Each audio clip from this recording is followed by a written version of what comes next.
काही वर्षांपूर्वी एक खूप भारी वाक्य मी वाचलं होतं, की "जब इंसान की भूख उसकी बर्दाश्त से बाहर हो जाएगी, तब इंसान अपना भविष्य खा लेगा." अगदी तसंच काहीसं आपल्या आजूबाजूला घडताना दिसून येते. म्हणजे प्रगती आणि पुढं जाण्याचा जो ध्यास एकूण मानवजातीला लागलेला आहे, त्याच्यामुळं निसर्गाचं आणि एकूण मानवजातीचं मोठं नुकसान आपण करत चाललेलो आहोत. ह्याचंच उदाहरण आपल्याला असं देता येऊ शकेल, की गेल्या काही काळामध्ये जर का आपण बघितलं, पश्चिम घाटामध्ये खाणकामं मोठ्या प्रमाणात वाढलेली आहेत. तिथं उत्खनन वाढलेलं आहे. वृक्षतोड मोठ्या प्रमाणामध्ये होतीये. जंगलं कमी होत चाललेली आहेत. अतिक्रमणं वाढत चाललेली आहेत. बेकायदा बांधकामं मोठ्या प्रमाणात होत आहेत. रस्ते विकास प्रकल्प मोठ्या प्रमाणात तिथं येत आहेत. चोरट्या शिकारी होत आहेत. तस्करी होतीये आणि या सगळ्यामुळं झालंय काय, तर पश्चिम घाट जो फार महत्त्वाचा आहे, नैसर्गिकदृष्ट्या एक सेन्सिटिव्ह झोन आहे तो, इकॉलॉजिकली सेन्सिटिव्ह झोन आहे. तर त्या ठिकाणच्या वन्यजीवांचं अस्तित्व धोक्यात आलेलं आहे. पश्चिम घाटामध्ये आता अवघं 37% वनक्षेत्र शिल्लक राहिलेलं आहे आणि त्याच्यातच सावंतवाडी तालुक्यामध्ये घनदाट जंगल परिसरामध्ये असलेल्या सातबाव येथे एका पांडवकालीन विहिरीमध्ये एका वाघिणीचा सडलेल्या अवस्थेतला मृतदेह आढळून आलेला आहे. सिंधुदुर्ग जिल्ह्यामध्ये एखाद्या पट्टेरी वाघाच्या मृत्यूची ही पहिलीच घटना आहे. राज्यामध्ये एकीकडे वाघांची संख्या वाढत असताना गेल्या काही दिवसांमध्ये जर का आपण बघितलं तर वाघ मृत्युमुखी पडण्याचं प्रमाण वाढलेलं आहे. 2023च्या तुलनेमध्ये 2024 मध्ये राज्यात वाघांच्या मृत्यूचा आलेख हा 50% खाली आलेला होता. पण चंद्रपूर जिल्ह्यामध्ये जर का आपण बघितलं तर मधल्या काळामध्ये एक राष्ट्रीय परिषद पार पडली होती. देशभरातले तज्ज्ञ, शास्त्रज्ञ, आजी-माजी अधिकारी त्याच्यामध्ये सहभागी झालेले होते. तर त्यावेळेस म्हणजे ही परिषद जी आहे याची एकूण गडबड ज्यावेळेस सुरू होती, त्यावेळेस अवघ्या 10 दिवसात 5 वेगवेगळ्या ठिकाणी वाघांच्या मृत्यूच्या घटना समोर आलेल्या होत्या. विशेष म्हणजे अभयारण्य किंवा जो व्याघ्र प्रकल्प असतो त्याच्या बाहेरही मृत्यू झालेले आहेत आणि याच्यातले काही मृत्यू जे आहेत ते संशयास्पद सुद्धा आहेत. वृक्षतोड मोठ्या प्रमाणात आहे, जंगलतोड मोठ्या प्रमाणात आहे, प्रदूषण मोठ्या प्रमाणात होते. खाणकाम सुरू झाल्यामुळं त्याचे कारखाने आलेले असल्यामुळं आता सगळं झालंय काय, तर विकासाचा हव्यास जो आहे तो फार वाढलेला आहे आणि त्याच्यामुळं पश्चिम घाट आणि तिथले वाघ हे सर्व काही संकटात आहेत आणि असं सातत्याने पर्यावरण तज्ज्ञ सांगताना दिसून येत आहेत. आता हा नेमका विषय आहे काय, हा वाघांसंदर्भातला आणि पश्चिम घाटाचा, ते आज आपण जाणून घेऊयात.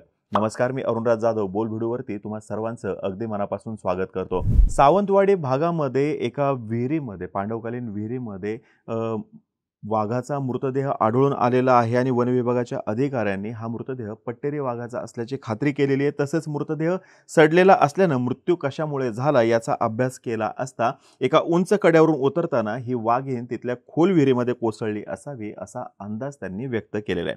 केरळ, महाराष्ट्र ते गुजरातपर्यंत पसरलेला पश्चिम घाट हा वन्य प्राण्यांसाठी उत्तम अधिवास आहे बघा. म्हणजे कर्नाटकमधला काली प्रकल्प ते गोवा आणि कोकण ते सह्याद्री असा वाघांचा भ्रमणमार्ग असल्याचं सुद्धा सिद्ध झालेलं आहे. 2022च्या राष्ट्रीय व्याघ्र संवर्धन प्राधिकरणाच्या अहवालानुसार पश्चिम घाटामध्ये एकूण 1087 वाघ असल्याचं आकडेवारीमधून स्पष्ट झालं होतं. याच्यामध्ये गोवा राज्यामध्ये, कर्नाटकमध्ये, केरळमध्ये, तमिळनाडूमध्ये मोठ्या प्रमाणामध्ये वाघ असल्याचं स्पष्ट झालेलं आहे. देशाच्या एकूण भूभागाच्या केवळ 6% भूभाग असणाऱ्या या अधिवासामध्ये तब्बल 27% जैवविविधता आढळते. यासोबतच देशातील एकूण वाघांच्या संख्येच्या 18 ते 20% वाघ या ठिकाणी आढळून आलेत. पश्चिम घाटामधील सातारा, कोल्हापूर, सिंधुदुर्ग या जिल्ह्यामध्ये पट्टेरी वाघ असल्याची माहिती आहे. तसंच त्याच्या खुणा सुद्धा आढळून आलेल्या होत्या. डिसेंबर 2024 मध्ये सिंधुदुर्ग जिल्ह्यातल्या वनक्षेत्रामध्ये 5 वर्षापूर्वी वाघांची नोंद 0 होती असं सांगण्यात आलेलं होतं. आता नव्या व्याघ्रगणनेमध्ये ही संख्या 8 वरती पोहोचलेली आहे. महाराष्ट्रामध्ये जशी वाघांच्या संख्येमध्ये वाढ झालेली आहे तशीच ती सिंधुदुर्ग जिल्ह्यामध्ये सुद्धा झालेली होती. महाराष्ट्रामध्ये जर का आपण बघितलं किंवा सह्याद्रीच्या पट्ट्यामध्ये जर का आपण बघितलं तर वाघांचं प्रामुख्यानं वास्तव्य जाणवताना दिसून येते. पण जंगल क्षेत्र हळूहळू कमी होत जाताना दिसते. भविष्यामध्ये माणूस आणि वन्य प्राणी यांच्यामध्ये सुद्धा संघर्ष जो आहे तो वाढत जाणार आहे. अंतर कमी होत चाललेलं आहे आणि तसा इशारा सुद्धा पर्यावरण तज्ज्ञांनी वारंवार दिलेला आहे. मागे बातमी होते की दोडामार्ग तालुक्याच्या सीमेलगत गोवा व कर्नाटक राज्याच्या सीमा लागून असून तेथील जंगल क्षेत्रामध्ये वाघांचा मुक्त संचार वाढलेला आहे. म्हणजे हे जरी खरं असलं की वाघांची संख्या वाढतीये, प्रोजेक्ट टायगर नंतर प्रयत्नपूर्वक प्रत्येक सरकारनं त्याच्यासाठी प्रयत्न केलेले आहेत, प्रशासनाने त्याच्यासाठी प्रयत्न केले आहेत, पण हे सुद्धा नाकारून चालणार नाही की वाघांचे मृत्यू होण्याचं प्रमाण सुद्धा वाढलेलं आहे. मग ते नैसर्गिक असतील किंवा अपघाती असतील, संशय येण्यासारखे मृत्यू सुद्धा मोठ्या प्रमाणात आहेत. जानेवारीच्या सुरुवातीच्या आकडेवारीनुसार राष्ट्रीय व्याघ्र संवर्धन प्राधिकरणाची जी आकडेवारी होती त्याच्यानुसार देशभरामध्ये 124 तर महाराष्ट्रामध्ये 22 वाघ मृत्युमुखी पडले. प्रत्यक्षात ही आकडेवारी त्याच्याहून जास्त सुद्धा असू शकते. मध्य प्रदेशामध्ये 46 वाघ मृत्युमुखी पडले आणि या वर्षामध्ये वाघांचे नैसर्गिक मृत्यू कमी आणि रस्ते अपघात आणि इतर कारणांमुळे मृत्यू जास्त झाले दिसतात. म्हणजे दोघांच्या झुंजेमध्ये वाघाचा मृत्यू होणं किंवा शिकार केली गेली, नैसर्गिकरित्या एखादा वाघ मेला, हे सुद्धा त्याच्यामध्ये कारणं आहेत. या वर्षी देखील शिकारीच्या घटना समोर आलेल्या आहेत, त्याच्याविषयी व्हिडिओ सुद्धा केलेला आहे. आता जी घटना आपल्या समोर आलेली आहे सावंतवाडीतली, त्याच्यामधला मृत्यू सुद्धा विवादामध्ये सापडलेला आपल्याला दिसून येतो. मुळात येथे वाघ आहेत हेच सरकार दरबारी मान्य केलं जात नव्हतं, कारण 5 वर्षापूर्वी जो व्याघ्र गणना करण्यात आली होती किंवा सर्वे जो करण्यात आलेला होता त्यावेळेस वाघांची संख्या 0 असल्याचं समोर आलेलं होतं. पण आता ही घटना समोर आलेली आहे. मुद्दा खूपच संवेदनशील आहे. वाघांचा तर विषय आहेच, पश्चिम घाटाचा सुद्धा आहे आणि तो इकॉलॉजिकली सेन्सिटिव्ह झोन आहे आणि त्याच्याविषयी जवळपास 2010 सालापासून किंवा त्याच्या आधीपासूनच माधव गाडगीळ हे सांगत आलेले आहेत. केंद्र सरकारनं पश्चिम घाट इको सेन्सिटिव्ह झोन म्हणून अधिसूचना जारी केली. खरं तर ही अधिसूचना केंद्र सरकारनं 2013, 2020 आणि 2022 मध्ये सुद्धा जारी केलेली होती. पण पश्चिम घाट परिसरात येणाऱ्या गुजरात सोडून इतर 5 राज्य शासनांनी विरोध केलेला होता. संवेदनशील गावांची संख्या कमी करून संवेदनशील क्षेत्र कमी करण्याची मागणी त्यांनी केली होती आणि केरळ राज्य शासनानं तर याला प्रखर विरोध केलेला होता आणि मग अंमलबजावणी जी आहे ती पुढे पडत गेली. ज्येष्ठ पर्यावरण तज्ज्ञ डॉक्टर माधव गाडगीळ यांचा अहवाल त्यावेळेसच्या म्हणजे तत्कालीन काँग्रेस शासनानं फेटाळला होता. जयराम रमेश यांचं पर्यावरण मंत्रीपद सुद्धा काढून घेतलं गेलं होतं. डॉक्टर कस्तुरी रंगन यांची समिती नेमली होती, पण त्यांच्या अहवालातल्या सूचनाही शासनाने स्वीकारल्या नव्हत्या. पण त्याच्यानंतर सुप्रीम कोर्टानं ह्याच्यामध्ये हस्तक्षेप केल्यानंतर अतिसंवेदनशील क्षेत्र जाहीर करण्याचे आदेश दिले गेलेले होते. आता बघा, विकास जो आहे तो लादला जातोय आणि यासोबतच निसर्गाचं संरक्षण करायचं आहे का, तर निसर्गाचं संरक्षण करायचं आहे, निसर्गाची काळजी घ्यायची आहे, लोकांची काळजी घ्यायची आहे, त्यांच्या आरोग्याची काळजी घ्यायची, त्यांच्या उपजीविकेची काळजी घ्यायची आणि हे सगळं होत असताना संसाधनं जी आहेत त्याची नासाडी मोठ्या प्रमाणात होत चाललेली आहे, असं मत डॉक्टर माधव गाडगीळ यांनी वेळोवेळी व्यक्त केलेलं आहे.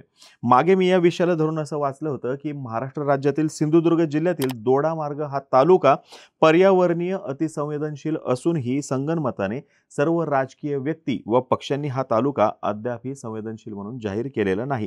मागणी करून सुद्धा मुद्दाम लक्ष दिलं गेलेलं नाही, कारण या तालुक्यामध्ये अनेक खाणकाम प्रकल्प सुरू आहेत. याचा अर्थ असा आहे की राजकीय लोक पसंत करतील तो भाग संवेदनशील व जे गाव संवेदनशील आहे पण त्यांना पसंत नाही तर ते संवेदनशील नाही, असं एकूण हे धोरण आहे. गेल्या काही वर्षांमध्ये खासगी जमीन घेण्याचं प्रमाण कोकण पट्ट्यामध्ये वाढल्याचं आपल्याला दिसून येते. रबराची शेती वाढलेली आहे, अननसाची शेती मोठ्या प्रमाणात वाढलेली आहे, बागा वाढत चाललेल्या आहेत, हत्तींची संख्या सुद्धा वाढत चाललेली आहे. त्याच्यामुळं भरपूर शेतकरी जे आहे ते इलेक्ट्रिक फेन्सिंग करताना दिसून येतात आणि ज्याच्यामुळं मोठ्या प्रमाणामध्ये गडबड झाल्याचं सुद्धा सांगितलं जाते. शिकार आणि सुरक्षित अधिवास नसल्यानं वाघांची संख्या या पट्ट्यामध्ये झपाट्यानं कमी झालेली आहे. गेल्या काही वर्षामध्ये मगाशी जसं म्हटलं खाणकाम वाढलेलं आहे, परत अतिक्रमणं वाढलेली आहेत, याचा सुद्धा इथं परिणाम दिसून येतोय आणि त्याच्यामुळं झालंय काय तर जे वन्यजीव आहेत त्यांचा एकूणच मानवी अधिवास जो आहे त्या ठिकाणी हस्तक्षेप वाढलेला आहे. जंगल सोडून वाघ बाहेर येण्यामागचं कारण जे आहे किंवा मानवी वस्तीकडे येण्याचं जे कारण आहे तेच हे प्रमुख कारण आहे.